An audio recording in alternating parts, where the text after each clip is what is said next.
forgot to put myself in the street. Hey, everybody, what's going on? Welcome back to JP's Budget Collecting.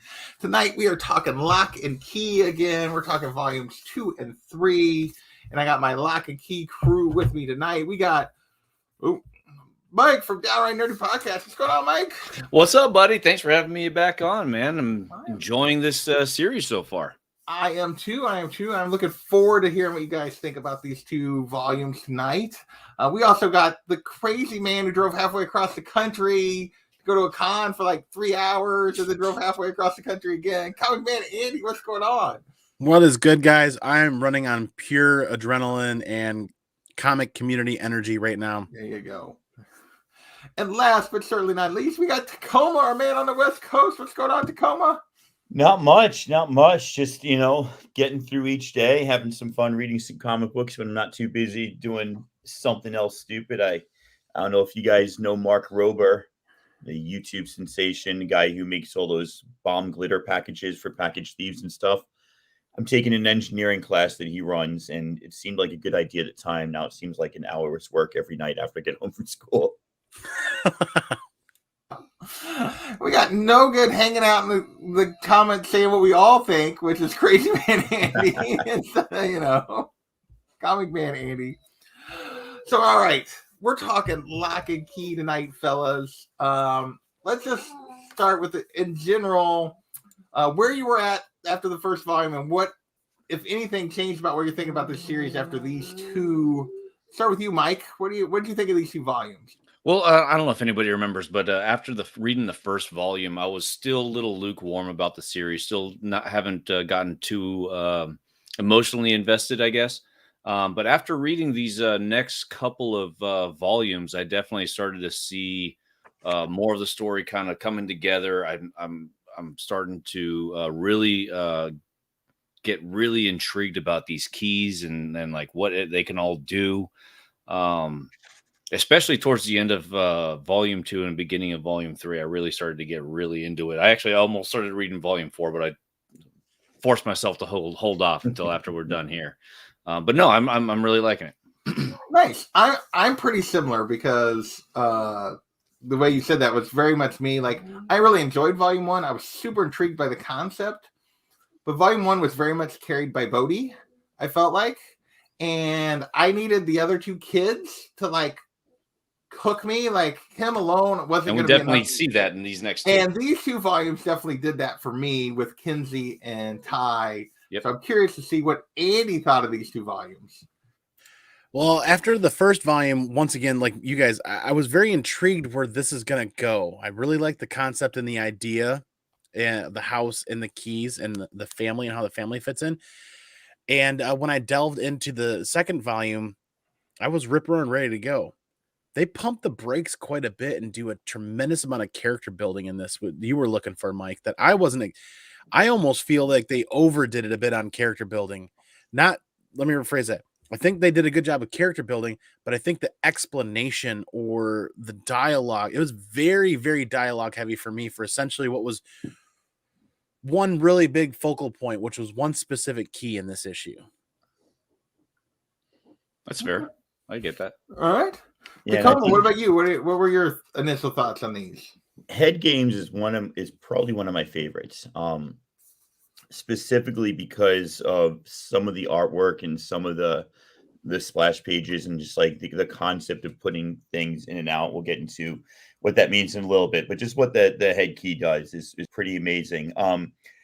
There is a lot of narration exposition compared to the first one. I think we all mentioned how little the speaking was in the first one, and now at least it's dialogue. It's not exposition. It's not narration. It's people talking, but there is a lot of talking about it. But I just think the amount of characters that we get and the backstory that we get on all these different characters really fleshes it out. It feels like a New England town, which is kind of really cool.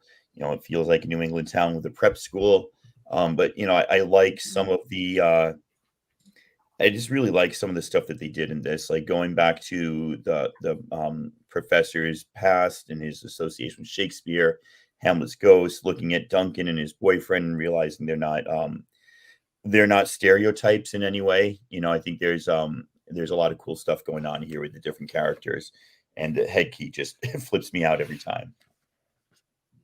All right, so let's dig in here to volume 2. I want to start with the professor. So the first issue is, I mean, we see the family, but it's very much this like side story about this professor who teaches at this academy and remembers their dad and his friends, and he sees what is it, Zach is what he's going by now, and realizes he's the kid from before. What did you think about the little storyline with the professor, Mike? Nate, I really like it. I thought it was really creative the way that they kind of show, because it's more like Zach kind of tying up some loose ends to make this new group. To I guess the way I'm kind of like reading this is that the old group is the one that kind of trapped him, right? And what he's trying to do with this new group is fix the mistakes that he had before. So he's kind of tying off a lot of these loose ends and stuff. I felt so bad for the old man at the end. I felt so bad for him, but it was really cool. I liked how they did it. I liked how they how he has so much control over the one lady who he's staying with, and we find out why later on is because they used the brain key or whatever to either put stuff in or take stuff out. But yeah, it was cool. Yeah, I mean, I really enjoyed that part. I'm just going to call it Dodge because he's got so many different names. Yeah. Dodge seems to be the main one that he actually goes by or cares for. But yeah, I mean, it's to see his manipulations and him trying to tie up loose ends is, throughout all of this is pretty intriguing. But yeah, to see him, I do like how they open that with the old guy's story and they kind of end the way they end his story, even though it was kind of tragic, but for sure. Andy, what do you think about that first little story arc? I think we're delivered some extremely important things here. Like in the first 2 pages, why are we not able to see the professor's wife or girlfriend or love interest at first? So I started to think that was the girl in the well at first. That mixing up the story a little bit. So there's something important going on there. What I really love too is on the pages there they work the issue introduction stuff into the artwork of the page, like intermission and their names on the tree, and that's really cool. But to be honest, the story of the professor, there's sections in here that I felt like really could be truncated. When there's one point where there's an entire page devoted to his thought process or his communication on a phone, an entire page. Yeah. And it's a one-sided phone conversation. So it's a one-sided phone conversation for us. And you can put 2 and 2 together. It's kind of heavy and kind of thick and in the weeds to build up a character that, spoiler, turn your ears, shut off your ears or turn away from this. Full spoilers on this show. Full spoilers, yeah. I'm giving them a second though. But this is a very heavy buildup for a character that dies like 4, 5, 8 pages later, something like that. Yeah. It's a lot of work. It's a lot of work for the reader to get to something where a character passes away. But what it does is it does a lot of setup for what's happening. And eventually I'm kind of coming to the realization that this is a revenge story. This is building to be a revenge story. Well, so that's interesting. Like, I want to dig into that for a second because I do want to talk about what we think really Dodge is. Like, in terms is Dodge Zach? Yeah. Yeah. Okay, because I'm getting the lady in the well, the echo in the well. When he was there before as a guy, with their dad's friends, he went by the name Dodge. Like that was the name he asked them to call him, even though he went by a different name or whatever. And that seems to be the name that he or she wants to be called the most. But yeah, so I'm just going with Dodge because he's got 3 different names in this. Yeah. Like the old man remembers him as Luke and he's going by Zach. And but yeah, the old man's giving us a lot of details of giving us some background about what happened before, although it's not a lot of details, but setting up that I think we're going to get a lot of that at some point. Tacoma, what do you think of the old man's story? I think Andy's right to an extent, right? So here's the first half of that page. And then it goes to my lighting in here is terrible. It goes to the next page. So it's 8 panels over here. So it's 4 panels here and 4 panels in the previous page. But what it does is it sets up this like classic horror trope, right? Where it's like, I'm here, there's a shadow, then I pause to look, and then like I continue. So I didn't mind it much. I mean, it was a lot of time on that, but just that kind of like the way they split it up, and everything is almost in the same view, and then there's the shadow, and then he goes on, then he looks out the door, then he comes back. There is a lot there, but I like that it takes the time to kind of slow down and explain things or show things like that. And they're really building these characters. But there was a point where Dodge said, I'm not really after those kids so much as I just want to get to that house. Right. So I think it's less about revenge and killing and more about just some sort of ultimate power trip. Right. Without giving too much, that I've read the whole 6 books like several times. It seems to be like Dot seems very much focused on that one particular key more than the kids. The Omega key, right? And so there seems to be that's the ultimate goal, and then anything else that gets in my way, I'll just deal with. So I mean, he's the classic evil character. I don't think of myself as evil. Professor, why don't you take these pills? I don't want to have to shoot you.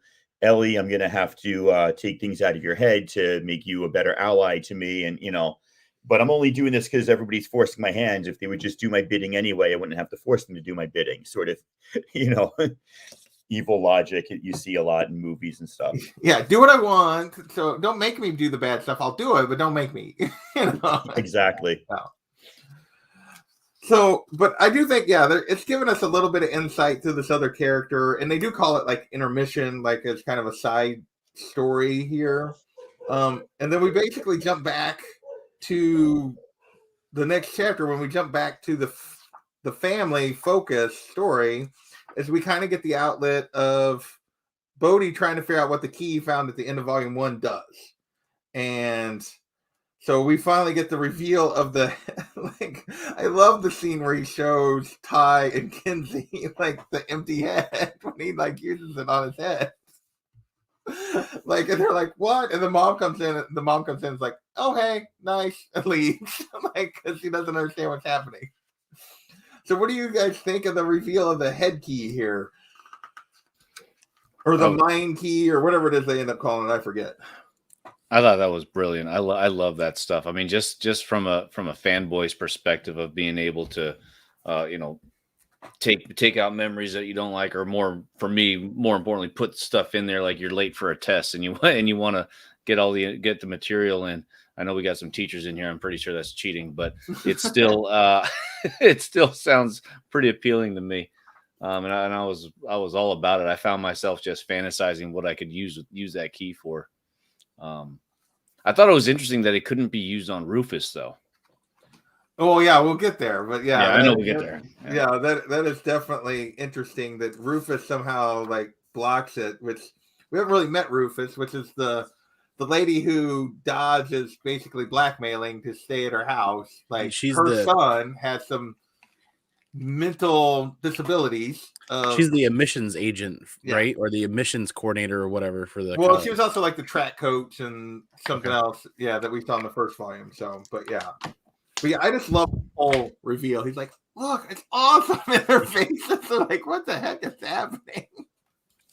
This is where that story takes a really good turn for me, and I really get intrigued and I really get drawn in. And it's really doing something different. A second read on this is going to bring some things to light that I think readers are really going to enjoy. You start to notice tidbits and clues where he's trying that key at doors that are very important in this issue or the next issue, right? So that was a really cool. More importantly, they deliver this in a very whimsical and very fun way, but it starts to become something very sinister and very evil-handed going forward. And you're like, oh my God, I never thought that they were going to, I didn't realize oh crap. Yeah. The things that ends up getting done with that head key are kind of horrible to some of the people that once Dodge gets his hands on it. But I love the reveal and all the little Easter eggs. And when Bodhi's when they're looking inside Bodhi's head and Oh, Tacoma, you're on mute. My dogs are loud. So my full disclosure, there was a time when I started to lose my hair that I thought it would be cool to have a tattoo done in that style of all the things that were in my head. Like this is about 6 years ago. So like my kids playing soccer, my kids doing taekwondo, myself rock climbing, comic book characters inside. My wife nixed that idea, and probably a good thing. But that's how much I loved this book, is that I really wanted to like have that. And I don't think they have the picture. It's probably in the back. That was the cover to that particular issue. I Yeah, think they so do. it's right there, and it's kind of like a different representation of it. Yeah. That was the other option of having like, all those different things. And my wife said, no, you're not doing that. And, probably a good thing. But that idea, I mean, that whole sequence, like, he's just so happy, right? He's innocence is what he Yeah. represents. And he's like, guys, look what I can do. And they freak out. And he's like, no, come on, look. And then mom comes in. I think the fish sticks are burning. And he's like, and they both look at mom like, oh, fuck, we're in trouble. And mom's like, gone. They're like, Mom, what did you think of that? She's like, what? That wasn't a magic trick? What's going on? So this, again, you get this idea that they've alluded to, that like kids can see this, but adults don't know what's going on. Adults Yeah. can't perceive They what can't is understand the being magic. done with Yeah. these keys. So just that whole fact that like the mom had no idea. And so then they're like, okay, we'll look in, and they peer in the head. And then Bode is there next to them, peering into his own head. And they're like, you are flipping me out. Stop looking in your head with us. And like, it's impossible, right? But that's what they're doing. And it just works so well. It's so much fun.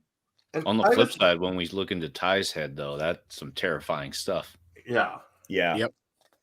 Yeah, when we get that later. Like, yeah, his Bodhi is like, there's some bad things going on in there kind of in the background, but it is, from the smaller kids' perspective. And then when you look at some of the other heads, it's definitely a little darker portrayal of what's going on. And I love that, they pull out, they try to see what the well creature looks like, and like his perception of what she looks like now that he's afraid of her, as opposed to what he thought before. And just his perception of what everything looks like. The one where they're walking and it's like he's the little TNT and she's like a cat person and he's a Neanderthal. And like, just the way he sees everybody. It's like a good Halloween memory for the family. Yeah. Maybe you're probably right, Andy. That's a good call. So Andy, what did you think about I mean, you've been kind of quiet on this part. I love the lady that was mean to him before, like trying to understand what they actually look like. And what did you think of this whole reveal? I think this is absolutely epic, and this is an amazing way to add a serious amount of depth to the characters in what is essentially one page, right? You look at Bodhi's head, you get to see hints of his hobbies, his fears, a lot of everything. It speaks volumes about the character, especially when we're revisiting the fact that, like Bodhi told that guy to kill his dad, if I remember correctly. Yeah. Back earlier, and Or he's Ty did. Ty did, yeah. He made an offhand comment about, if you figure that out, kill my dad. I'm looking at Ty's head, and like he's obviously a fan of fishing. You get to see a number of other things, and he's looking at his dad's ashes, and essentially his brothers and his sisters' heads in buckets. Yeah, and it speaks volumes when you can tell this much of a character's story on one page, and they found an ingenious way to do it, and that's the head key in this. And just look at the flowers; they're all eyeballs down there in the corner of that page too. Oh, the flowers, are like watching him. Mm-hmm. Yeah, I'm gonna make myself a little bigger. Yeah, and then Andy talked about their heads in the buckets, and there's some dark crap going on in Ty's head for sure. Well, there's also a bunch of those versions of him standing in the background behind him, right? Like, head down, screaming. There's a faceless one of him. There's one of him like wearing a mask. Just one of him hurting. His heart's hurting. Bleeding. He's all kinds of different stuff here. Yeah, it's They threw a lot in there, and I love how he's like, Kinsey, you're not allowed to look, but just shove the book in. He's like, not. Unlike where they just peered into Bodhi's head, and yeah. Yeah, it's a creepy head. Yeah, I don't know. I think it's a very genius way of adding depth and telling a chunk of a story about a character, and it really adds a layer of magic to this story. So it's a story about this family, right, in this house, and then this adds like that third dimension. Like we know it's called Locke and Key, the family of Locke, and the story of a bunch of keys at a house, but it really adds a mystical element. This is one of the first, like, no, the ghost key and the other stuff, but this is all of a sudden you're seeing this, you're like, no, okay, this isn't child's play. This is going to be multiple layers and levels of things we weren't expecting. Yeah. So the next few keys that we get introduced to that we're going to talk about tonight add more depth and more layers, and it makes me more excited for the next group. And you guys were saying how 100 plus keys in this series? Even if they, I don't know how many for sure, but yeah. It's even if they only visit them for a couple of pages that are here, it's going to add a lot of depth. Yeah. And the thing I found interesting about this is really this whole sequence where they're dealing with the key and Kinsey and Ty are talking about the key afterward and everything else. Like, it finally pulled them into the magic, I guess, a little bit. That was the thing that kind of in volume 1, and what I feared the series was going to be, it was going to be Bodhi dealing with all this stuff. And that the other two were going to be kind of on the periphery, not really understand, like, as they're transitioning to adults, that maybe they would never really get it. And I'm glad that, no, they're in the midst of it, that it's the three of them and not just the littlest one by himself, which is what I was afraid it was going to be a little bit after volume 1. And kind of what I needed, I think, to really, really hook me in was Kinsey and Ty being like neck deep in this with their little brother, and they definitely are neck deep in it through these 2 volumes. If anything, they kind of pushed Bodhi to the side after this a little more than I would have liked, like for the next, like, rest of this volume and the next volume. Yeah, Bodhi wasn't too big of a main character focus for these. No, he was not. The other thing we kind of get going on here is we get a little bit of a side thing going on with Duncan, and Duncan sees, even though he was like Bodhi's age when all the stuff went down before, he sees Zach, aka Dodge, and remembers, sort of, or starts to remember. And basically, Zach realizes, or Dodge realizes immediately that Duncan has some memories. And of course, they make the stupid mistake. Like, they all agree, we're not going to tell anybody about the keys. And what's the first thing Ty does? Is tell his buddy and the girl he's wanting to impress about the key. That was a great scene. I mean, not only because, you know, whoever, I can't remember who the artist is, drew her beautifully, but it was a funny thing. I mean, like, it's literally 2 pages after we take a look into Ty's head, and then we see him do daydreaming in class. I mean, who hasn't done that? You know, it's daydreaming about this girl that he thinks that he likes, and in class, and then trying to impress her, he invites him over, and he's just like, I love the expression on his face. He's like, hey, look. So hold that up for a second. So that's great because it uses an artistic trick, but like it switches it up. So the top 3 faces, they don't change. Bode's excited. Dodge is just whistling like, I know all about this. I'm going to pretend nothing's happening. Kinsey's like freaking out, like, I'm the only smart one here, realizes a girl is not going to be impressed by her, school friend's younger brother's head being open, or by her friend's head being open. She laughs and then she runs. Like, her expression changes. The other 3 are just, they only show them once because they're all the same. And it's just, I think it's just a great way to do that. Yeah. And like, he completely freaks her out, like, for sure. And, but the bad thing about this is Dodge now knows they have this key. And he basically immediately goes to get it and put it to use at his first opportunity. But in the meantime, Kinsey makes a decision. What do you guys think of Kinsey's decision about how she uses the key? Let's start with Andy this time. He hasn't said anything for a minute. I lost track. I'm catching up to you at the moment, where Kinsey uses the key Yeah. To remove her fear and her ability to cry. Yeah, I do remember that part. Well, that sets a dangerous precedence for what they can do with it Yeah. and what it does to them. And I was actually kind of shocked that as a group, as a family, they let her run with it. And, without spoiling too much, it plays a major role coming up in the pages ahead. Yeah. And actually, not too far because there I am right there. This is where the artwork speaks volumes too. They're able to add a ton of artwork into a very small space. And she traps her fear in a bottle and her ability to cry, if I remember correctly. Yeah. Right. And they capture this incredibly well.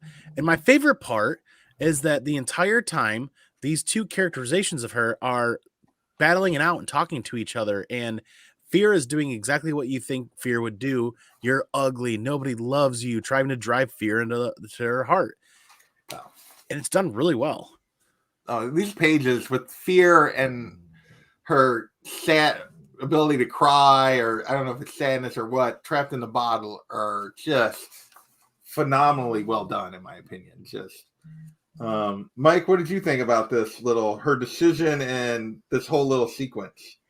Well, I'm kind of opposite Andy in the sense that when her family, you were surprised that her family let her run with it. Well, they've all kind of been through the same thing, right? The same traumatic thing. Ty actually probably more than the other two, but I mean, they probably just figured like, hey, if this is what you got to do, then yeah, you got to do it. Yeah, the precedent that it sets. I mean, there's really there's no limit as to what you can and can't do, which we see later with what Dodge does to the coach. I can't remember her name. Ellie. Ellie. Yeah, Ellie.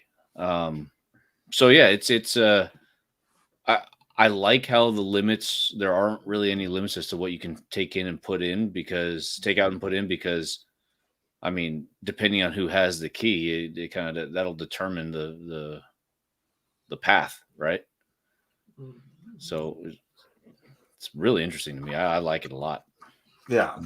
I mean, I think I agree with Mike there. Like from a kid's point of view, it seems like the thing to do. I mean, it does set a bad precedent, but I think that's what kids do is they make decisions, and they're not as wise as we want them to be. They might be innocent in a lot of ways, and that might help Bode with some of the stuff that he does, but they've got to go through a lot of shit. That's really what's happening throughout the story throughout this house is they've got to come to terms with what happened, and otherwise, the big bad evil is going to eat them alive. So they're going to make these mistakes and these short-term gains that may not help them in the long run. But that's a very kid thing to do, I guess, is I'll take my fear out, I'll take my crying out. And then I love that like the bottle falls over and she puts her thumb on it to stop them from escaping, basically, and to run rampant, and they actually are stabbing at her thumb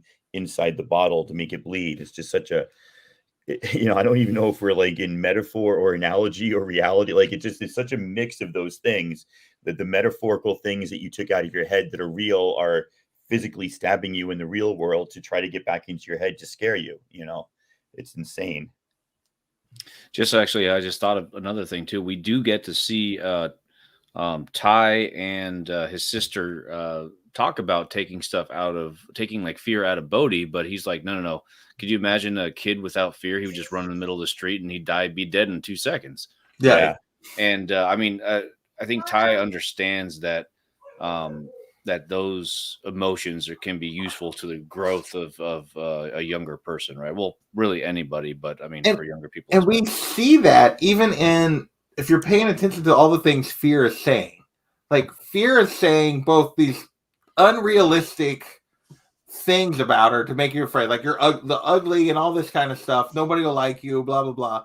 But it's also saying, like, important information to her. The Fear knows. It sees what Dodge is.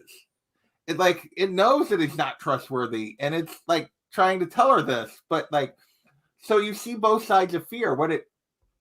Fear is to a point, fear is a good thing. It keeps us alive. It makes us understand real danger, but it can also like make you have fear things that you shouldn't. And so Right. I think it's a really good portrayal. And amongst all the things, fear is just saying all these random things, but there's also truth in there. And I thought that was really effective the way they did that. What do you think, Andy? That's an extremely good point, because fear helps activate that fight or flight response. You know what I mean? And without fear, you do not have that you do not have an effective fight or flight response. So I'm glad that you actually brought that up, because that is a really good talking point, where fear is trying to give her the information she needs, that intuition that you have based on your fears, based on your anxieties, that lead you into, this is something I need to not be a part of, or need to get away from, or need to fight. And glad you brought that up, because I kind of forgot about that, actually. Yeah. Hey, Kachung and Delphia, welcome. We're just hanging out, talking a little Locke Key. So you guys got anything else with that sequence you want to talk about before we move on to what Dodge does once he steals the key after Kinsey goes to sleep? So during the sequence, we get like a little aside of Dodge looks at a picture and finds out where Uncle Duncan is, because he'd left. So, and he basically uses that information to go pay him a visit. And this, like what he does with this key is to Dodge and to Ellie is freaking horrifying. Like literally just reaches in, steals memories, alters memories, like all of it. What did you guys think of like what he's doing there? Start with the coma this time. Or go ahead, Mike. Go ahead. No, I was just going to say, just piggybacking off our last conversation, it's like whoever has the key has this immense power and responsibility, and they could just manipulate anybody at any time, as long as they have. I mean, unless you're the kid that has that mental disorder, right? Who doesn't have a keyhole. Yeah. So it's, I mean, yeah, it's terrifying as hell. And then it made me think, like, God, what kind of effed up things could I do to people that I don't like? Yeah. You know? It's amazing how this is essentially if you look at the way they're used, this is essentially the most powerful key we've come across so far. Yeah. Based on the way it's being used. But I also like the portrayal that you get to see more of when he pops Duncan's head. Duncan's right there watching this whole thing, and the look of fear on his face and everything that's going on. He's like, "You're gonna do what?" Yeah. Yeah, he's freaking out, but he can't stop him, right? He's just like, don't go in there. And he's just like, yeah, I got to get this memory of this Lucas Caravaggio guy out of your head, and let's see what else. So there you are, looking at me holding a machine gun on you, which is what I'm actually doing. So yeah, it's really messed up. But it's again, it follows that like classic villain trope that I've got to go through all these steps to like get my plan in order. I'm not the bad guy. Just everybody else keeps having memories of me, so I've got to do away with those memories. I don't want to have to kill everybody. I'll just steal their memories of me. So he's really got this twisted logic that what he's doing is correct and proper. But he's got that. We get to see like what kind of a villain he really is. It's not a very cookie cutter villain. Like we're really seeing how diabolical he is, and how he's really how far he's willing to go to get what he wants. He's more of a villain, like a oh god, what's the Silence of the Hannibal Lecter type of villain, where he's smart. He's attacking you with his brain, as opposed to like a physical type of very calculating. Yes, exactly. Or more, it's like a mix between what's his face that I just said, and like Moriarty or something like that. Just very, very smart. He's playing a long game. He's definitely this is not like he's playing chess, not checkers. Yes, very much. And he's manipulating him. And then it's horrifying is what he does to Duncan. Like and Duncan having to watch him do it and then immediately like forget, like not be able to help him. Is he goes back to where he's staying with Ellie, like where he's pretending to be her nephew or whatever it is. And he opens the door and she's like, help me. And he's like, I'm about to. And he's all like, oh, look, I'm going to help you. I'm going to do nice. And he just the horrible thing that he does to her. Just like then we see how he's been manipulating and controlling her this whole time, and this whole sequence with her mom, and like, okay, did any of you actually understand the whole how she had why the jar was in her bathroom? What? Like how he managed to do that? That was like the in case of glass or in case of emergency break glass. Like I don't know, but you know what I'm noticing too that I want to talk about really quick? Go ahead.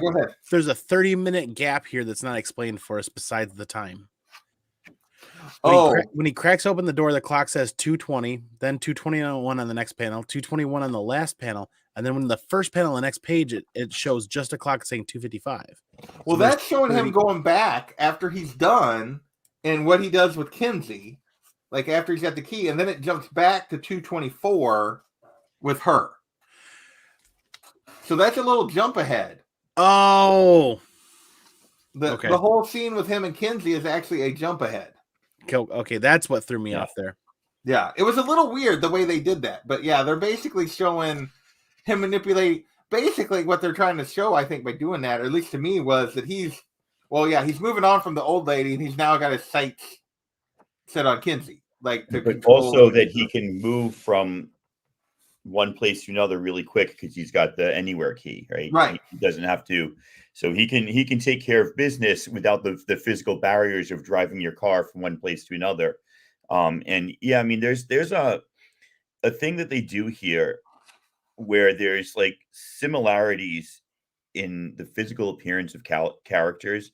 Like we all commented that Dodge looked a little bit like the Locke mom in the beginning, right? Right. Until you saw enough details, you thought they were the same person a little bit.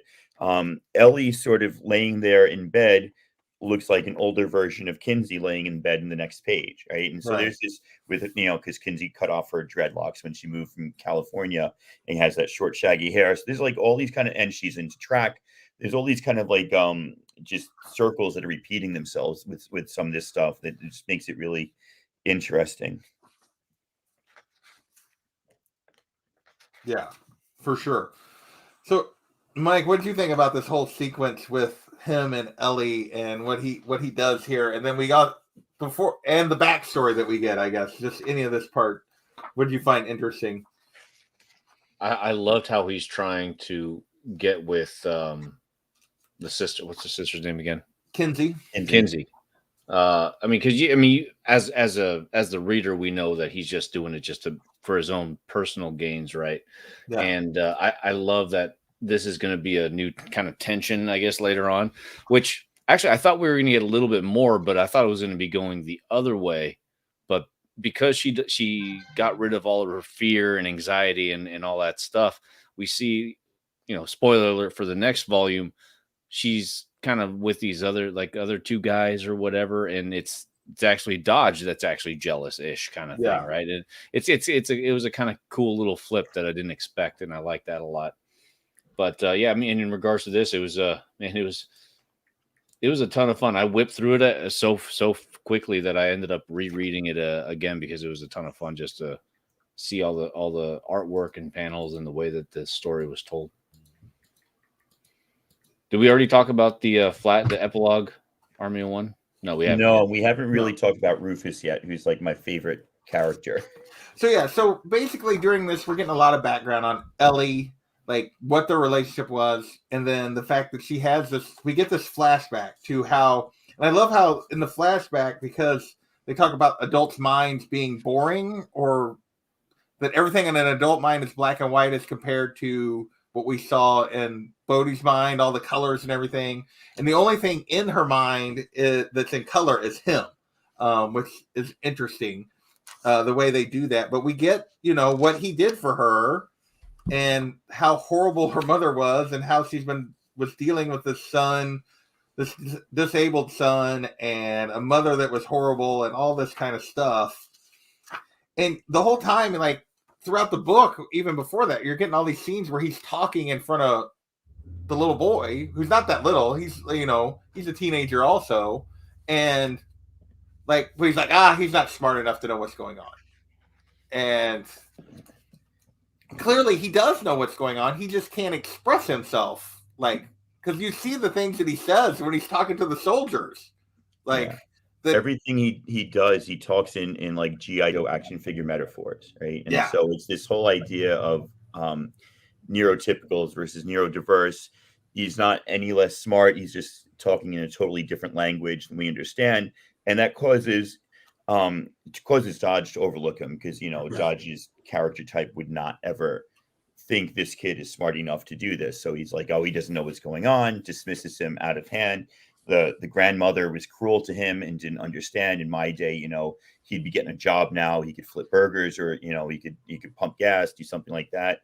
And mom is even, I'll always take care of you, but in some ways that's been very typical of kids like that up until very, very recently, is still also sheltering him and not allowing him full expression. So everybody's underestimating this kid who's, heavily autistic, but really you see between the conversations he has with his action figures, gets everything and really knows what's going on.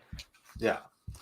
And I mean, and we do see, like, after he like takes Ellie's memories and alters her, he goes in to do it. And like, there's no, he doesn't have a keyhole, which, like, I'll be interesting to see how they explain that. But you see that he was awake, and like, you see him basically talking to his action figures to like try to figure out what's, they're like close call, and like that the action figures are talking, and just a very interesting. It'll be interesting to see what role he plays going forward, because I feel like, this underestimation that Dodge does. Because what does he say on that panel? He's like, after he realizes he doesn't have a panel, well, never mind, he's nothing.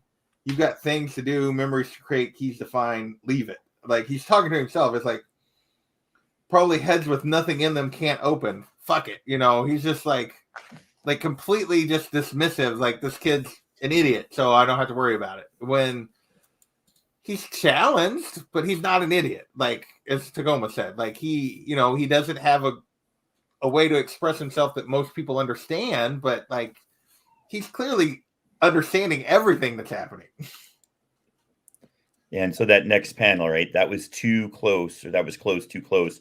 We must be on guard. The replicant, using, again, movie language, replicant, meaning he's a new character that used to be an old character. Could be the greatest evil we've ever faced. His capacity for cruelty is immeasurable. Yeah, well, if he thinks any of us is going to run with our tails between our legs, he's got another thing coming. And that right, boys. And then the very last page, you see just how many action figures he has, and they're all like, "Sir, yes, sir." So I just love that. Like, there's this underestimation of him, and he seems, as to why his head couldn't be open. Was he working against it? Is because his head isn't like other people's heads. I don't think they ever explain that, but I just think it's great. Yeah. Well, and I think also you're talking about the language like the movies, but I also think there's an understanding there that, like, when he calls him a replicant, that he's not like a real person, that he's not like a normal person. Like, he's like he understands that there's something about this guy that's like we don't know yet exactly what Dodge is. But you can tell that he understands that Dodge is not a normal person and not like somebody that, like, for sure. Andy, you got anything to add to that? I feel like this epilogue is probably one of the most important chunks of the story thus far, to be honest with you. Explaining how a lot of that went down. The contrast of black and white versus color paints a very, very good picture, like, literally no pun intended. But like, when they're using the head key, or the head keys being used, Dodge is using it and digging into her brain, and the adult's brain is black and white, like you talked about earlier. I was reading that and didn't even pick up on it at first. Right. And it's just absolutely fantastic. But it paints this whole story of the admissions, her name escapes me, but the admissions officer for the school, her mother, and her autistic child, and how they fit into this. But not only how they're fitting into this, but how they're being abused into this, if you will. Yeah. And this really is where it took a dark turn earlier. It takes a much darker U-turn, like, oh God, this is getting pretty this is getting pretty dark Like, Yeah. it's one thing when a story gets dark, but then when it starts adding layers to darkness and it starts to become a little hopeless for some characters is when it starts to get really serious for me. Yeah. Okay. You guys have anything else about this volume before we move on to volume 3? So just Go ahead, Mike. No, you go ahead, dude. I was just gonna say the count now is 6 keys, right? If you look in the back, we don't know the Omega key's explanation is partially obscured because it's been mentioned, but just keeping track, we've got the anywhere key, the gender key, the ghost key, the echo key, and the head key. And I feel like this is the first mention we get of this. What is it? Excerpts from Benjamin Pierce Locke, and we kind of get a date from when these keys are from, and we're getting an idea of like, okay, like potentially that there was a Locke that made these keys. So it's an interesting that we're getting. Like, I do love this little excerpt at the end. You're right. I should have talked about. I was going to talk about it at the end because we get an updated one at the end of volume 3. Yeah. But we see all the keys that we've seen so far, and we kind of get what their original purpose was. So it's kind of, or at least to an extent, it's an interesting little addition at the end that I'm glad that they included. So for sure, Mike, what were you going to add? Yeah, so I everything that I just want to just ditto everything that was already just said. But I mean, I think you guys all know me. I'm a pretty simple guy. I like cheesy horror. I like bad, dirty jokes, and we get a couple little bits of that in this when she reaches into the bathroom hole for her dildo that fell down, right?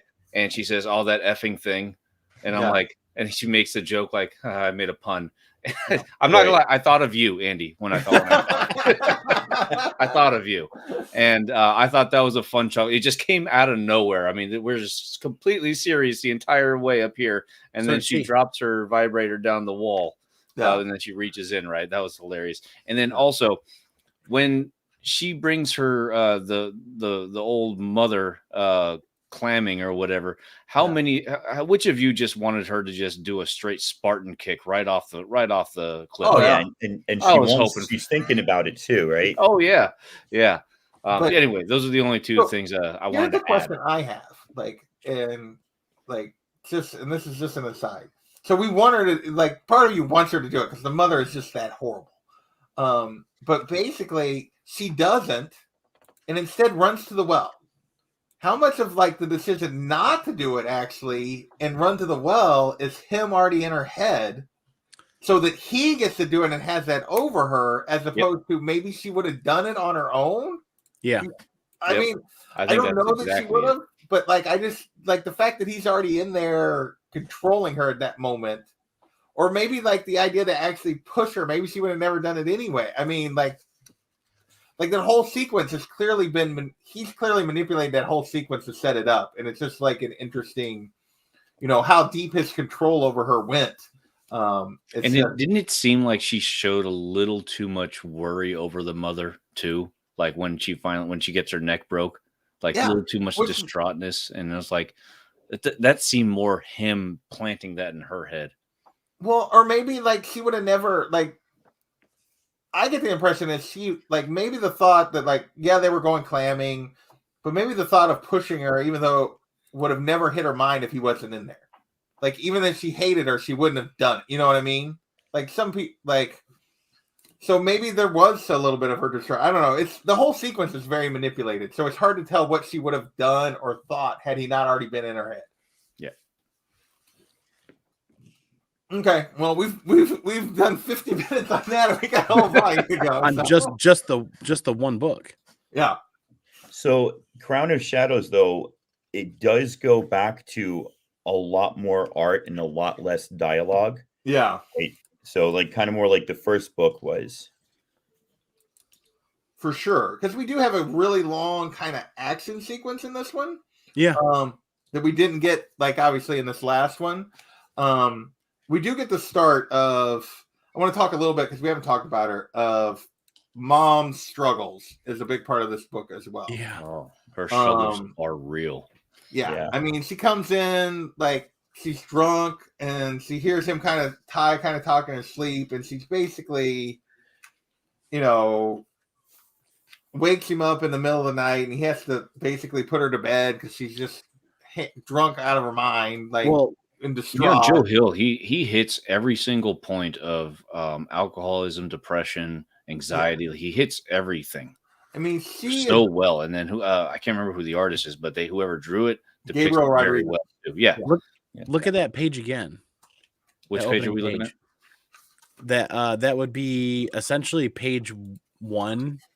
It's page 7 on the bottom, but when you Oh, get got it. through all the other stuff, it's like the Yeah. first page. The second, yep. Yeah. What one thing is not So like the the thing other? that she heard, because she comes in saying she thought she heard him moving around. So Uh-huh. the thing she heard moving around was Dodge. Yep. And like doing up to his no good. So it's probably the same night that we just like saw him like doing all this other stuff. Going for the head key in Kenzie's room, right? Yeah, he was going for the head key in Kenzie's room. So yeah, she Well, thought because she you saw heard- when he kisses her, like he's putting his like fingertips on the key that she's holding, or like has around her neck or something. Yeah. Well, yeah, he was putting it back is basically so she Oh, didn't yeah, know that's what that I he'd meant. taken Yeah, it. Yeah. And so him moving around is like, and then you see like as Ty goes to take her to bed, he's still like ducking around and up to no good, and and then he goes to visit. Well, let's keep talking about her before. Sorry, I got distracted. We don't need to go in sequence, but like we get several scenes with her where she's just struggling. She goes to visit Duncan, and like gets hammered and can't get back. I mean, she has the whole scene with the detective where they're kind of flirting, but you can tell she just feels bad about it. And then the whole fight with Kinsey, who of course has no fear at this point. Yeah. I was willing to like tell her exactly what she thinks of her. And and I realize it's kind of the end of the book, but like, she's just, I just feel like we see a lot, like Mike said, a lot of depression here. I don't know if you could say really well portrayed, but like because it is like a horrible thing that she's going through and she's struggling and she's trying to be there for these kids, but she's just not making it. What did you guys think just of her struggle? We'll talk about the cabinet at the end, but like just her struggles in general in this volume. Go ahead, Andy. Well, they've talked about a number of the issues the family has gone with as far as passing of the father and their coping of that loss and being a part of that essentially in one way or another and actually being there for that. They haven't touched basis a lot on her being raped. Yeah, they mention it here again, but it's not like they haven't really all the things that she's dealing with. Yeah. It's an inner thing that she's dealing with and battling with, and it's eating her away to the point where she's essentially become a heavy alcoholic, and she is drinking to cope to the point where she's going to become she's going to get to the point where she's drinking to survive. And it's a progression of her character that is kind of, it's difficult to cope with and read because she's supposed to be the patriarch of the family essentially at this point right now. She's supposed to carry that mantle, and honestly, it's Tyler is at this point. I is mean, at this he even point. says the line he gives at the end is just in a lot of ways devastating. Like when he's talking to her at the end after the big fight, like, and he's just like, after he gets onto her for hitting Kinsey and stuff, and he's like, I wish I graduated tomorrow, but unfortunately I have to wait 7 more months before I can get out of this madhouse. Let's not have too many more scenes like this, okay? I'd like to not completely hate you by then. Like, and she's just destroyed by that because she knows, like, she just, and the worst thing is she's self-aware of her issues, which makes it all the worse when she says that to her. Yeah. Yeah, it's you mentioned the first book was kind of Bode's, the second one was kind of Kinsey and Ty. This one really, it begins and ends with the mom just struggling, and but it also then brings the story back to the kids because the kids have to take the role of adults, and they're going through their own trauma and their own pain. But just like she kept it together, and this is how people kind of respond to crises, right? Yeah. She kept it together when they were being attacked in California, right? And Yeah. she fought them off and did what she had to do. She packed up the family, got them across, and now like that the immediate danger is over. That's when the trauma hits you, right? And that's where you start to I now mean, have to deal with what you were going through, because the adrenaline and the the crisis mode. So what my therapist calls it, the crisis management is like gone. Now you have to like kind of go to the next phase and deal with everything that you've gone through. And that's where she is now. And she just can't, yeah. Well, and I feel like she was starting to like go down this road when they first got there, but then like him showing back up at the end of volume 1 and like the attack at the house and everything else, and just like has pushed her like again, and she just has slipped further and further. So speaking of which, we get to see Mr. Sam again, sort of. I had forgotten that he was there. Like that he was a ghost. That like basically Dodge killed him and shoved him through the ghost door so that he could use his ghost without having to deal with his body, anymore. And we see that Sam has realized just how much he's being used, and this is quite the sequence. What did you, Andy? What did you think of this sequence? Well, very first glimpse, as Dodge goes through the door, you realize there's something quite different about his spirit than there is anybody else. Yeah, like a mechanical something there is embedded within his soul or spirit, if you will, and you're not quite sure what it is.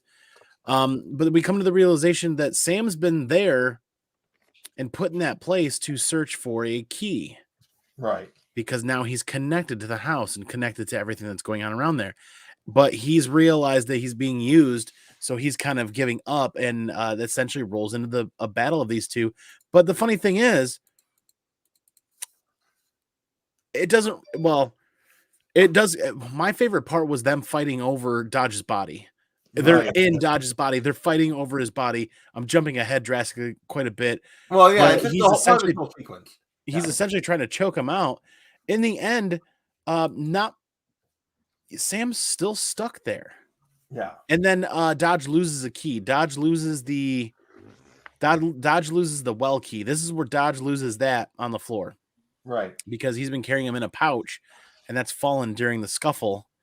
And this is an expertly delivered panel right here where he drops the keys, scatters to grab them, grabs whatever he can and any key, and gets it in the door. That right there gets through the door at the same time that she's coming through, comes through and finds nothing there but the other key laying on the floor. Yeah. And that's just brilliant. Like the split images there. You're absolutely right. Yeah. It's so great how like that ended up with him just getting away in good time, but it all made sense, right? Because those keys exist in the book, and it's just great. What's interesting is these keys feel like goals. Like obviously, Dodge appears to be very torn about losing the well key. Well, the well key, a key that, from the reader's standpoint, is essentially meaningless because the well key is what allowed him to get. No, it was the any key is what allowed him to get out of the well. But clearly, he wants to keep the well key for some reason. He wants to keep it to prevent from going back, maybe. But he's I don't know what purpose does that's what I want to know is what purpose does the well key serve, and why is it so important to it being that they're not there anymore? Right. Yeah. So clearly, the well key is more than what we realize. Yeah.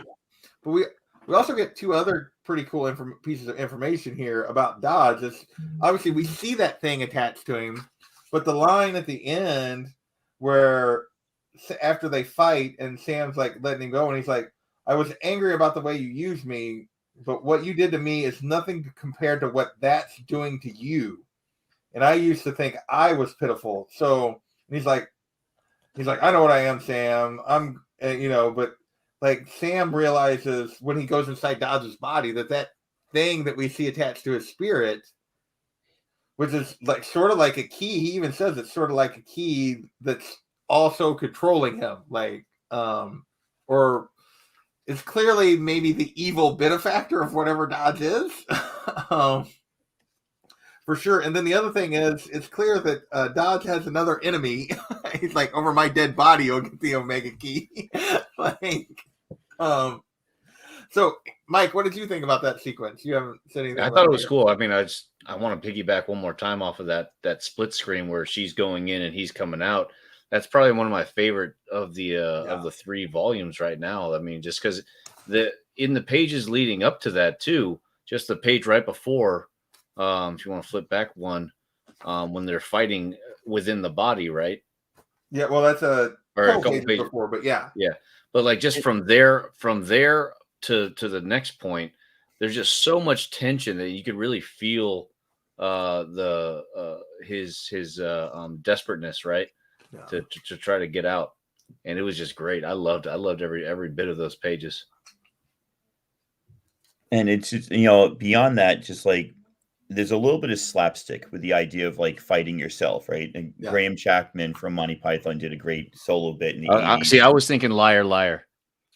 And I like to think that Jim Carrey stole that from Graham Chapman, but being older and but yeah, no, it's the same thing, right? This idea that like he's battling himself and trying to choke himself out and smash his head into a wall, and then he goes back and forth and wakes Nina up, but it shows them doing that, and then shows the ghost battling, and it's like it's just really well done, and it goes from this slapstick to, like you say, this incredible tension, and then she almost discovers, but not quite. And then something Andy pointed out with the trees of the last one, right? Yeah, right there. You've got the all the credits are on the books, and my lighting sucks. Yours was really better, but all the credits for the author and the letter and stuff are on the books right there in the library. Oh, neat, yeah. So yeah, they do like to throw the titles and everything into into the background or into the image itself, which is really well done. I mean, I don't know that I've seen anything else that Gabriel Rodriguez has done, but he does a fantastic job on this. So I think we covered this a couple times. This is the only thing he's done is like Locke and Key stuff. Yeah. And offshoots of Locke and Key. Yeah, he did Tales from the Flip Side, little thing with the same author, Joe Hill. And he did something Sword. I can't remember what it was. It was a 4-issue miniseries. I think he wrote Andrew, and there was like one issue that I thought was amazing, and the rest of it was really confusing and not well done. So the next sequence we get though is we see Kinsey making new friends, and her lack of fear almost costing them all like their lives. I mean, just this whole sequence where they go down into this guy that's like has a crush on her, like because she's emo more so than him. What kind of hairstyle how would you describe that? Just like a blue. I mean, he's shaved, but then he's just got a little tough hair unicorn thing, right? Like blue purple unicorn thing. It's like I always think he looks like the guy from Transmetropolitan. Yeah, a little bit, but yeah, his like little blue. Yeah, he's quite the interesting. He's funny. I mean, him and his friend, they're funny. You know. They are funny. Yeah. Like his friend is. Yeah, they're very entertaining. They're well written. I enjoyed them a lot. You can tell it pulls from the 90s, right? Like 90s punk rock, 90s. Yeah. Because that was a thing in the United States where I grew up, where you shaved your head, but then grew out this little pitch of hair on the front, and you tried to grow it out as long as possible. Prove it, Andy. I want to see pictures. I want to see pictures, yeah. I never heard of that when I was already in my 20s. I never heard of that. I can't remember the name of it, but it was a thing in junior high and high school back then in the 90s. I want to see pictures of Andy with that haircut. Yes. Let me see if I can find one. It was not my brightest moment or my most stellar moment. I can't believe my parents let me get away with it. But there's a lot of pull from the 90s here as far as stylings, like punk rock, artwork. MySpace. Yep. I loved the MySpace reference. That was hilarious. And he asked in the previous book, he asked for help with the computer. He's like, "This isn't like my Commodore 64. I don't know how to send one of those iMail." Oh yeah, yeah. Just clearly out of date on some of the technology for sure. And but so, what do you guys think of the whole sequence? And we meet her new friends, and Kinsey just down in the drowning cave. So the whole point of going down into the water and into the cave was because the blue-haired dude says that he saw her dad's name Yeah, etched. they'd written something down there. Was it him that wrote it, or was it somebody who wrote his name? I don't No, know. it looks like if you look, like when you finally get to kind of see it when the thing falls at the end, it looks like they all, like him and all their friends, wrote their names down there, and like Friends Forever 1988 is what Got it. So do you think those are all the friends that were in that one photo? Yeah. Yeah. All the friends that are in the photo, and Got it, including the ones that died or whatever, that like they were all down there and wrote their names at some point. Felt so bad for the blue-haired dude when his friend got to kiss her. Yeah. I thought that was hysterical. And then what does he say? He goes, oh gosh, where is it? It's right here. He goes, I saw that, mate. We'll have words about this one later. I love it. And then actually, but then again, like, so yeah, her not being able to feel fear, yeah, it got them into that situation, but it also got them out. Because she didn't panic. Because she didn't panic. She didn't do this. She saw a solution, and she was able to make it. Yeah. Right? No, yeah, she actually was able to get them out of it because of it, but it also sort of, she makes these new friends, and it sort of sets her free from the spell Dodge was trying to put on her, because when they come back and he sees her hanging out with them, he's like, why would you hang out with them? And she's like, hey, because they're my, if you want to hang out with me, you can come hang out with all of us. Go away. You know what this also does? This is the very last shred of what she used to be that she was trying to lose to let go of that pain and fear. That's kind of like her. This is essentially like a baptismal moment for her and her character. I wonder if they actually intended, if they went that deep and they intended that to be for her character, because she falls in the water, and it's a very baptismal moment where she is born again, kind of as something without fear, a little bit different, very calm, and making new friends. Yeah, although I'll be honest, I wondered if she would put her fear back after she went through that, but she didn't, which was interesting. Which is not something that she would have done earlier. You know what I mean? Like, so this is a very different Kinsey we see going forward. But unless there's like some kind of logical explanation to do that, I don't think she will. Yeah, because she was able to get out of that situation. This is true by being calm. Yeah.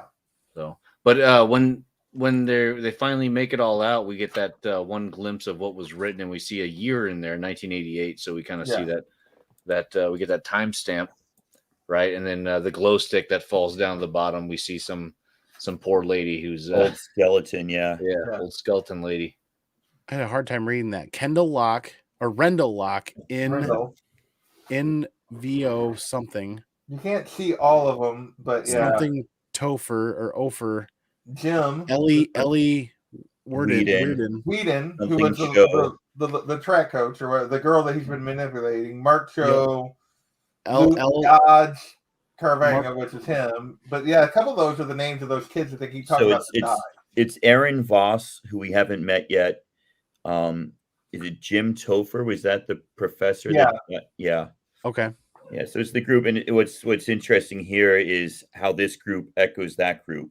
A little bit. The one black guy, right? You've got, I think you've got like a counterpart for each person there almost. So I think it's just, this idea again of circles and repetition.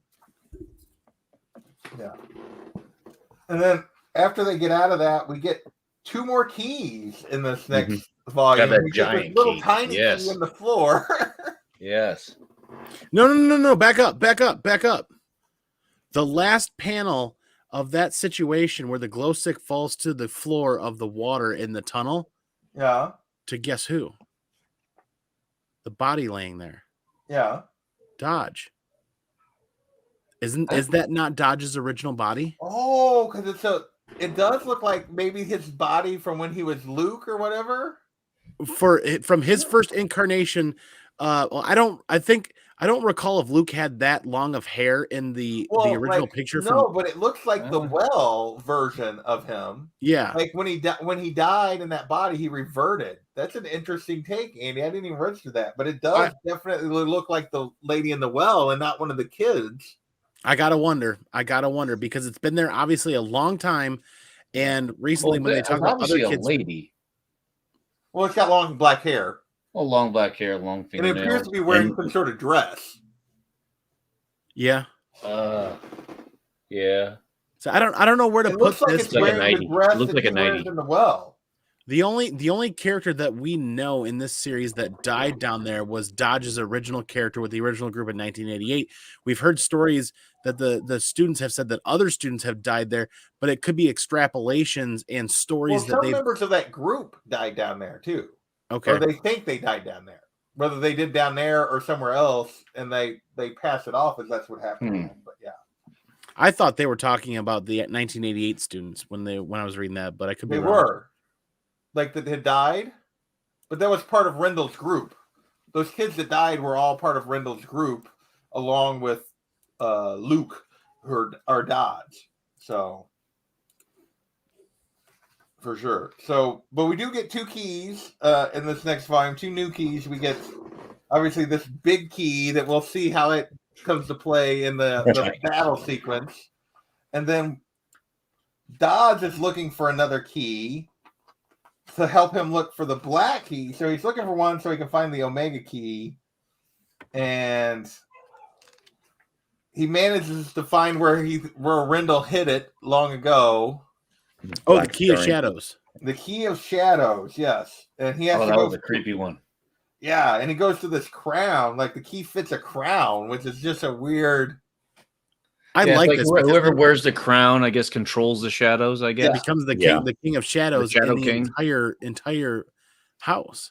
Yeah, well, entire area wherever they're at, I guess. But yeah, so, what's dope about this is we're seeing an escalation of power in the keys, right? Yeah. And that's actually really cool because we're only 6 keys in, and they're getting really powerful already.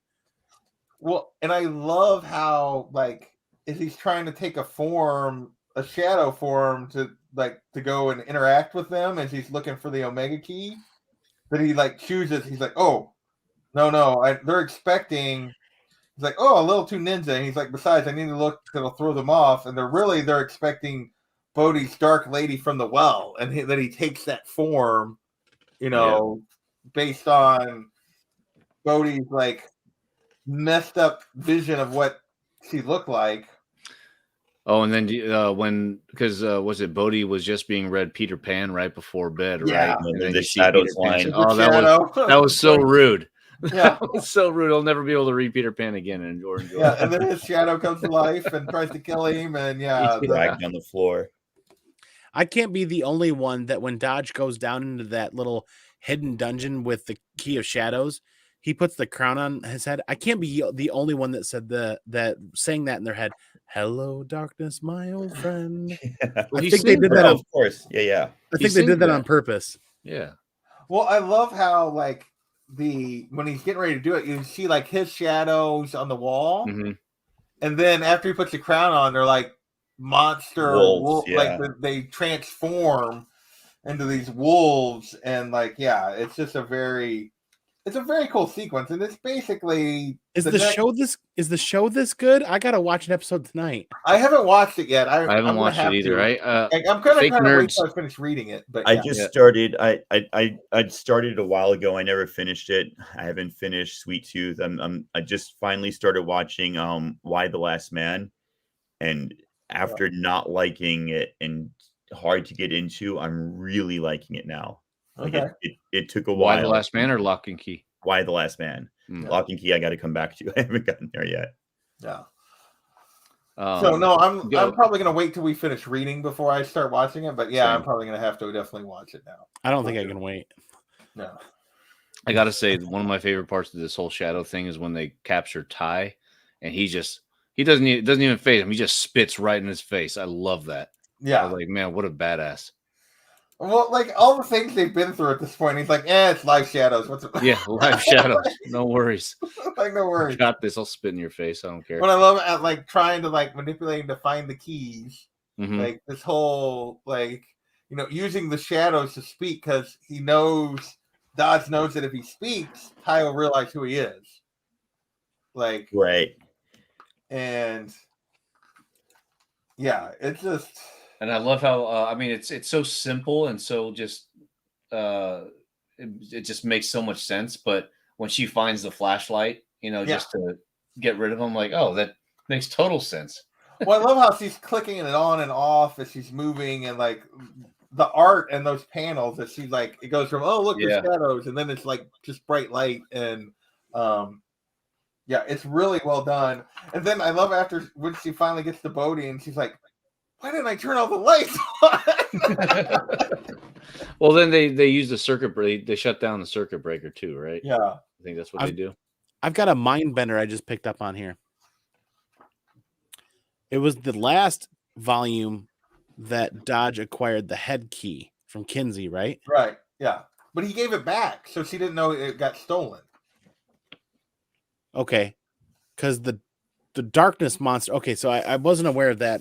This has been kind of hard to follow. I'm not gonna lie, especially after Baltimore. The darkness monster tries to takes it. Yes. So I wondered if this was a time jump for a second there, but no. Like, so we talked about that a minute ago. Like when he kisses her, he slips the key back while she's kissing him. So she doesn't know he took it. So that she had the head key, and now he's using this opportunity with the shadows to steal it, so that she'll just think the Shadow Lady stole it, and it won't be blamed on him.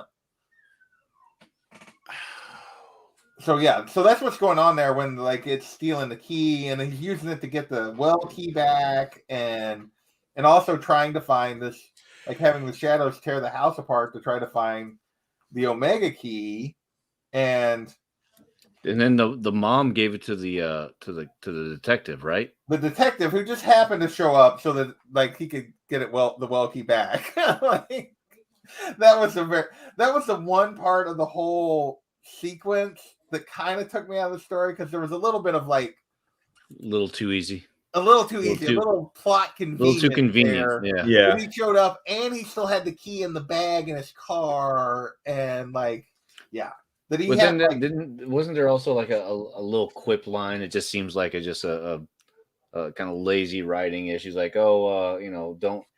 Where is it? You're spending too much time thinking about the beautiful widow.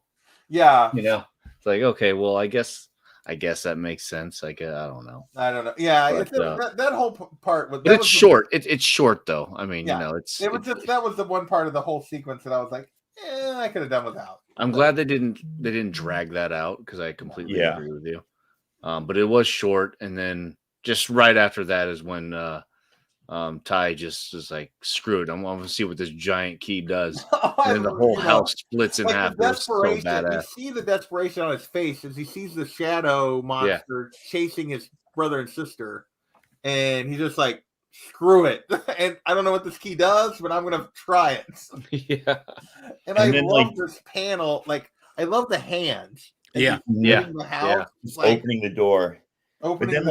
Like they go for, I don't know, 20 pages or so where it's just splash page after splash page, right? It's full page.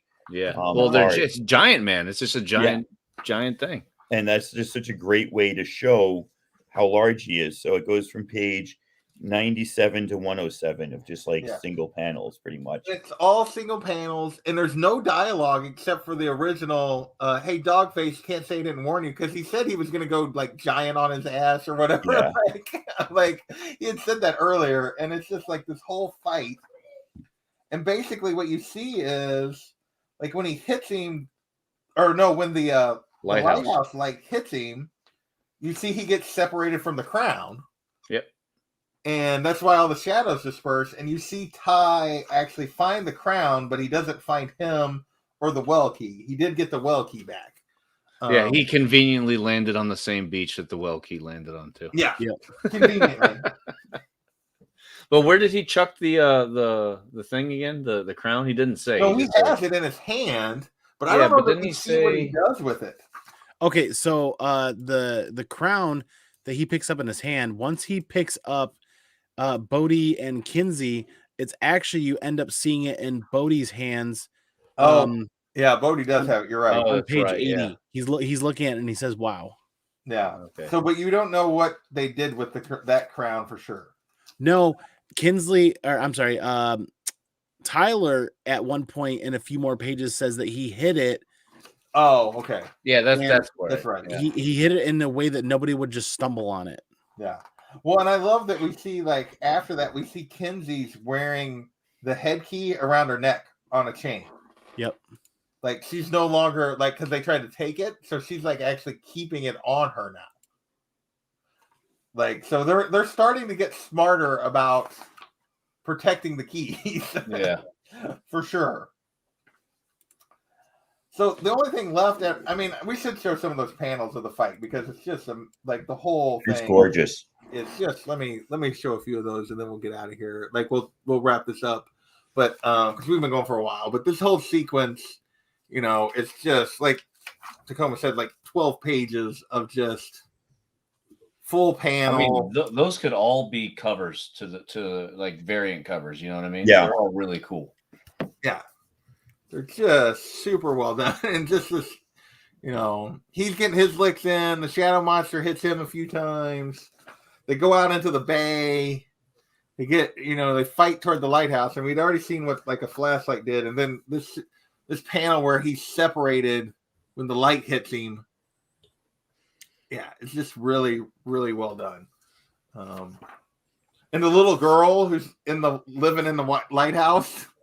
Mm-hmm. Like, whoa, what is that? So, just a really cool sequence. The only sequence left is they find the key to the little medical cabinet, and Mom starts actually like using a key and like fixing things. And It's the epilogue, right? Yeah, the mending key, yeah. The mending key, and she's putting like broken dishes. I totally thought that she was going to try to climb in there to try to mend herself. So did I. I totally thought that was going to happen. Yeah, but instead, out of desperation, she puts the urn in there. He puts the urn in there, and it can't be fixed. Yeah, and she's trying to fix him, and she like goes and cleans herself up because she thinks it's gonna work, and she sees Ty, and it's just so sad. I mean, she's just so desperate and so broken at the moment. Like she just can't. Yeah. And it leads to this whole fight with her and Kinsey, and like we talked about this before a little bit, but like, of course, Kinsey has no fear, so she's not holding back in anything she's saying. So she she earns it, but like, not that she should slap her or anything, but like, Kinsey's not like pulling any punches here. What did you guys think of this sequence? Just her trying to fix all the things, and it's heartbreaking. We talk about this being a horror story. This is probably the most horrifying thing we've seen so far, and none of it is like, typical horror. Yeah. So she, they have a bottle or a glass in every single like panel where you see her, right? Yeah. And then she's in the shower. You see the bottle is like 2/3 of the way gone. Right? You see her in the mirror, and she sees the door open. She's wasted and crying. And she thinks that this mending cabinet or the mending key has actually brought the urn back to life. And so she starts to almost hit on her son, thinking that it's her late husband. And it's just like, it's heart-wrenching when she realizes, that she's wrong and how far gone she is. And she takes her cane and smashes the urn, or tries to, and it breaks. I mean, and that's where Kinsey pops off and she comes in. And then Bode is watching the whole thing. I mean, it's tragedy. Like, it's just horrible, and it's so well done. I mean, and it plays out, and then you see Ty basically. I mean, Kinsey takes Bode and to put him to bed and like to comfort him, and tells her to basically stay away from him. And then we see that whole sequence with Ty that I talked about earlier, where he basically said, "Let's not have too many more scenes like this. So I don't want to completely hate you." And like, I mean, and she's just broken. I mean, she needs, she's depressed. She's drinking too much. She's, not dealing with the trauma that she's been through in a productive way in any way. And these kids are having to like try to step up in her place, and she clearly needs to see a therapist and get some help, and which she's not doing, obviously. And it's just, it's just tragic. It's Tacoma said. What'd you think of this, Mike? Yeah, I mean, like I said, it's heartbreaking, man. There's like, just like you were saying, I mean, yeah, it's not horror, but it's seriously like the most horrifying thing that we can kind of think of as family men, right? It's like, I do not. I mean, give me monsters, give me shadow men. I don't want my family to turn be like this. Yeah,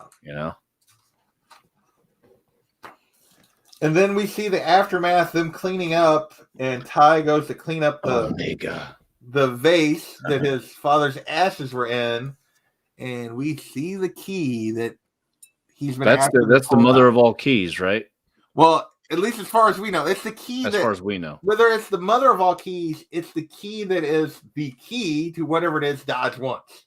What he's after. There might be other keys that are maybe more powerful, but whatever it is he's after is this key that we don't yet know what to make it happen. Yeah.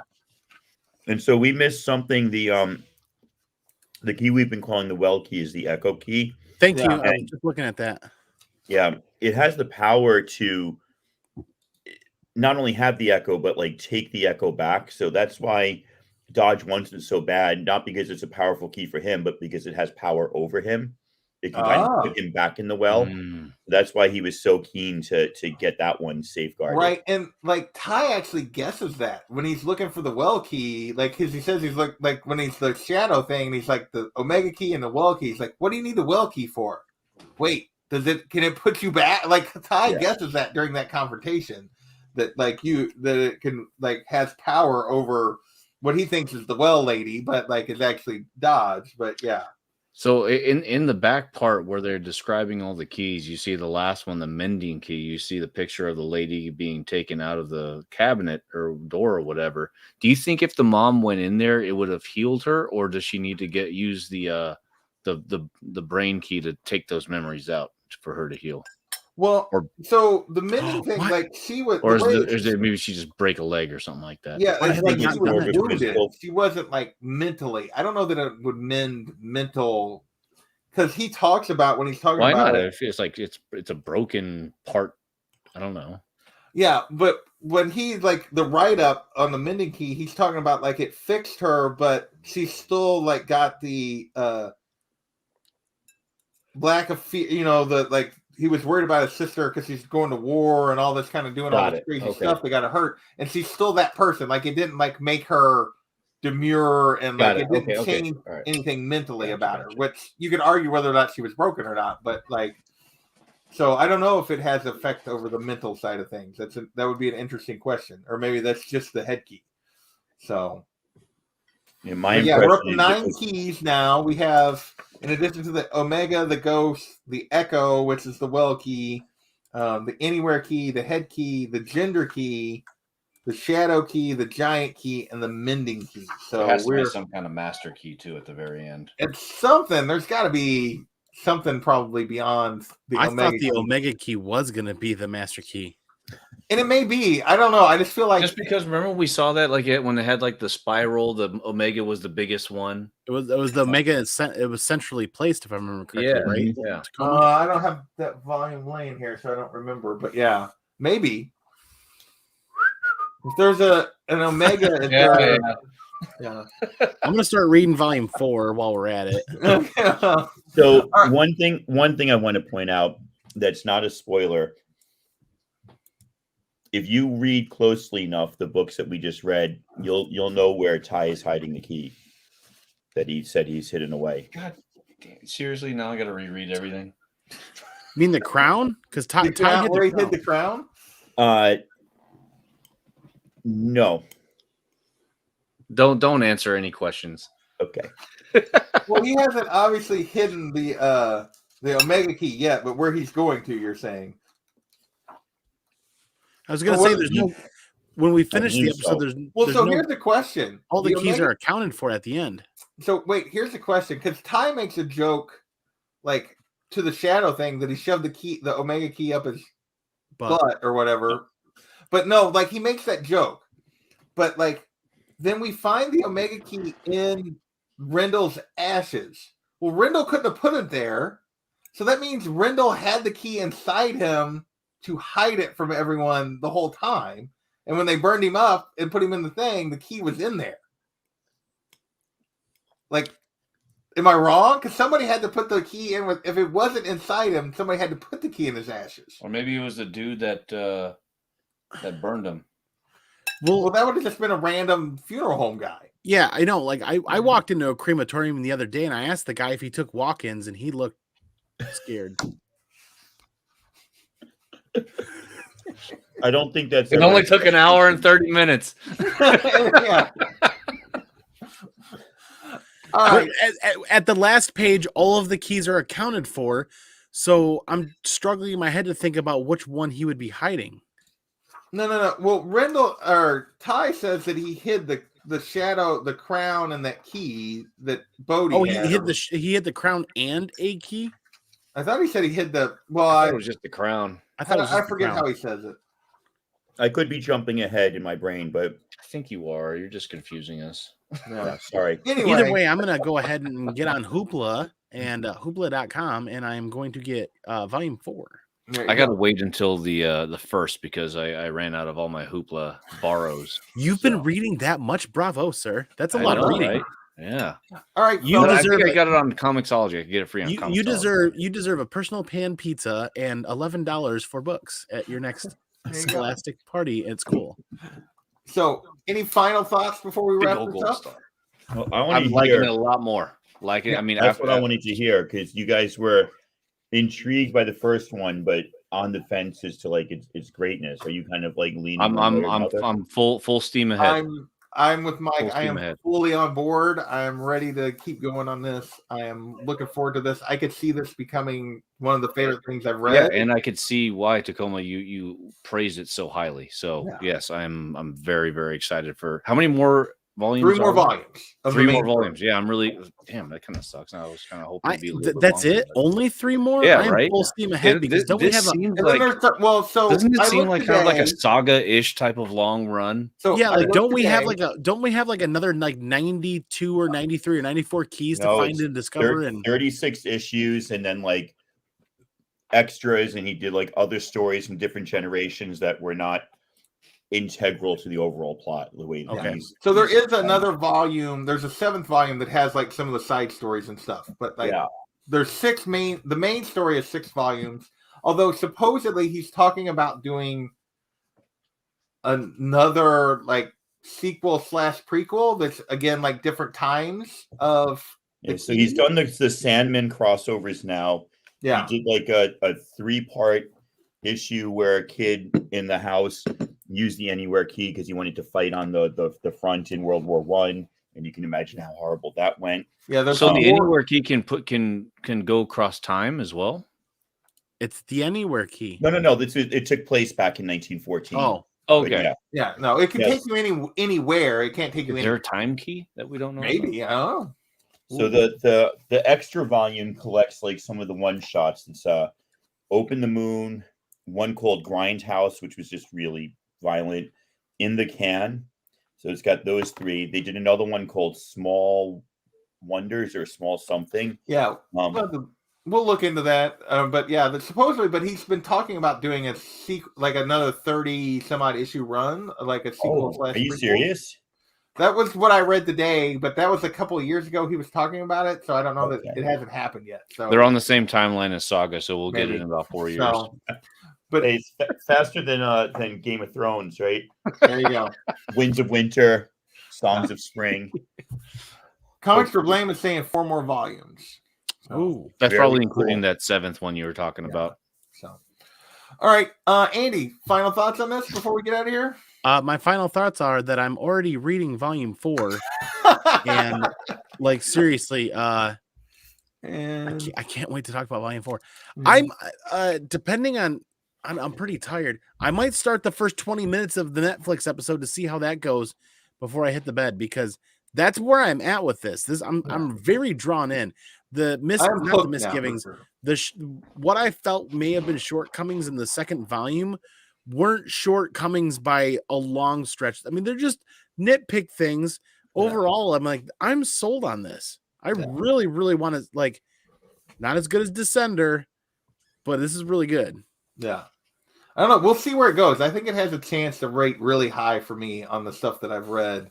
I am, like, by the end of these 2 volumes, I am hooked. I think the main thing I talked about at the beginning was, like, and I'm hooked because, like, I am bought in on Ty and Kinsey at this point. Like, those two, like, the whole family, like, even the mom, as tragic as all that is, like, at the end of the first volume, wasn't sure I actually cared about the family that much yet. And now I do. Like, and so I'm ready to see where this goes. I'm looking forward to it. He's saying going off cosmology. Yeah. So the 7th volume is like a collection of, like Tacoma said, of like side stories and one shots and that kind of stuff. So for now, we're talking about these 6, and then we can decide as a group if we want to try to read some of that other stuff or not. Yeah. Or just read it on our own and not do a show. So Tacoma, any final thoughts before we get out of here? No, I mean, I think everybody sort of feels this way when you read something that you love, you want other people to love it. So I'm really glad that you guys are getting into it. It just, it means there's more people that are into the world, better chance that the TV show will continue. It almost didn't get picked up for 2nd season, I think. And so it's just, it's really great because, the flip side of that is you question your sanity. Why do I think this is the greatest comic ever and nobody else does, sort of thing? So it's good when people like it. Oh, awesome. Well, I want to thank the 6 to 10 people that have been hanging out with us this whole time. I really appreciate it. Well, I'm glad you picked it up, Comics for Blame. I can say for me, like, I really enjoyed volume 1. It was super intriguing, but volumes 2 and 3 have hooked me, like, beyond that. Like, I am way into this and can't wait to read the rest of it. So I want to thank everybody for hanging out, and we will catch you guys next time.